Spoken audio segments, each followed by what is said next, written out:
Hello guys, স্বাগত জানাই আমার একলা চড়া চ্যানেলে। তোমাদের সবাই বাজে বিকেল 4টার মতো। এই যে এখন এসে এখানে বসে আছি রাস্তার পাশে। একটা বৌদি আমাকে ডাকলো, এসে এখানে বসে আছি। হাওয়া বাতাস দেয়নি এখন কিছু, এমনি বসে আছি, গল্প করছি। এই যে দেখো দূরে দেখতে পাচ্ছ, ওই যে ওখানে ধান চারা হয়ে গেছে। বৃষ্টি হলেই ধান লাগানো হবে। কত বড় হয়ে গেছে, এখনই যেন বৃষ্টি হলে এখনই লাগানো হবে। আমাদের কত বড় হয়েছে কি জানি, যাবো যাবো করছি, যাওয়া হচ্ছে না দেখতে। মোটামুটি হলো 7 দিন মতো হবে, 7 দিন না 4-5 দিন মতো হবে।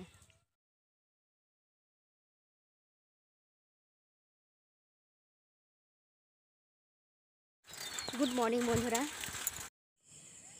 ফিরে এলাম সকাল সকাল। এখন বাজে প্রায় 6:40 মতো হবে।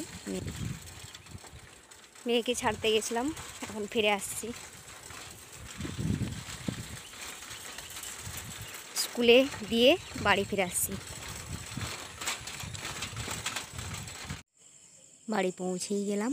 আর একটু এই যে দেখো এখানটা কুলির মোড় আমিও।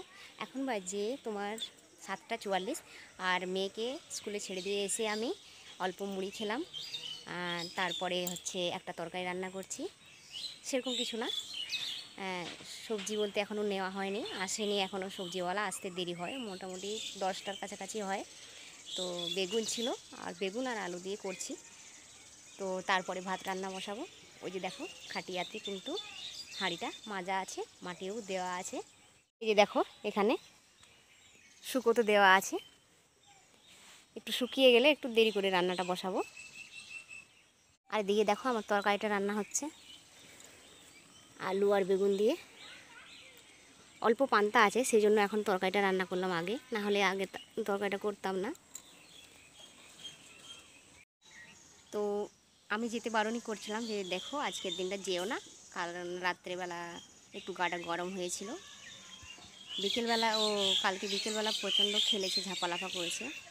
মানে বাচ্চা তো কথা শোনে না, মানে এমনিতেই জ্বরে শুয়ে রয়েছিল, ভালো লাগছে না, আর একটু ভালো লেগেছে তখন আর বলার কিছু নেই, মানে কোন দিকে যাব কোন দিকে না হচ্ছে। তো এই কারণে মনে হচ্ছে একটু ঝাপালাফা করার কারণে গাঢ় গরম হয়েছে। তাই বলছিলাম যে আজকে যেতে হবে না, তো নিজে থেকে বলছে না মা আমি যাব। ও কিন্তু স্কুলে যাব না বলে না, খুব কমই বলে। মানে আমরাই বলি যে যেতে হবে না, একটু শরীর অসুস্থ থাকলে বলি যে এখন একটু যেও না, সেগুলো যাবো, এই আর কি। ওর দিদাও বলছে যেতে হবে না, তো বলছে ও মা আজকের দিনটা।